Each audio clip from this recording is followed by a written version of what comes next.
Bonjour et bienvenue à Juste un moment. Hier, Halloween, aujourd'hui, la Toussaint. C'est le moment idéal pour explorer les lieux les plus hantés de France, vous ne trouvez pas ? Préparez-vous à frissonner car nous allons nous aventurer dans des sites où les âmes en peine rôdent et où l'histoire rencontre le surnaturel. Commençons par l'abbaye de Mortemer en Normandie. Rien que le nom fait frémir. Cette abbaye se trouve dans une vallée autrefois marécageuse. Construite au XIIe siècle, Mortemer est entourée de mystères. On raconte que Mathilde l'empresse, fille du roi Henri Ier d'Angleterre, hante ces lieux. Appelée la Dame Blanche, elle apparaît près des étangs, vêtue de blanc. On dit que si elle porte des gants noirs, c'est un mauvais présage, particulièrement pour les hommes. Il y a aussi les fantômes de 4 moines de l'abbaye assassinés pendant la Révolution française. Des officiers britanniques présents pendant la Première Guerre mondiale jurent avoir vu leur silhouette. Aujourd'hui, une grande partie de l'abbaye est en ruine, mais son aura inquiétante demeure. Continuons avec le château de Brissac, dans la vallée de la Loire.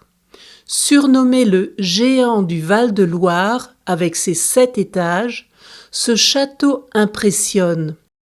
Mais il est surtout connu pour son esprit célèbre, la Dame verte.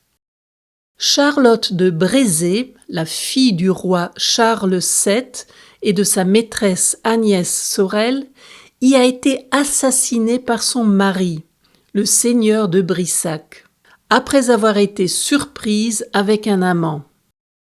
Depuis, son fantôme rôde, vêtu de vert, et apparaît avec un visage terrifiant. Intrigué, le château propose des chambres d'hôtes pour les courageux qui souhaitent passer une nuit sur place. Passons maintenant au château de Fougeray, au sud de Poitiers.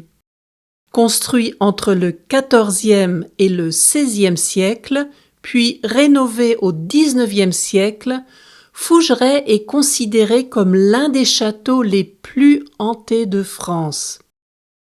Des chasseurs de fantômes viennent y capter des présences et des visiteurs affirment y entendre des voix, des pleurs et voir des ombres étranges.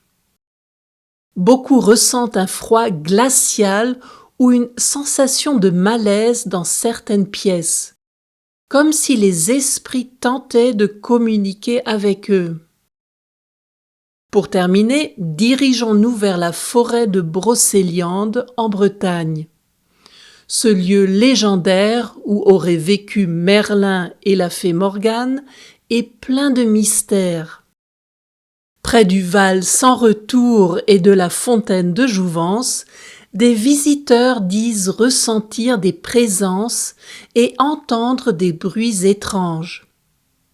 Cette forêt envoûtante est une véritable terre de légende. Voilà, c'est la fin de notre exploration de quelques lieux hantés. Bien sûr, il y en a d'autres en France. Ce sera peut-être pour une autre fois. Cet épisode touche à sa fin. Je vous donne rendez-vous le 15 novembre pour un nouvel épisode de Juste un moment. En attendant, n'oubliez pas de vous abonner et de me suivre sur Instagram et Facebook pour ne rater aucune nouvelle. Je vous dis à bientôt pour un autre moment ensemble.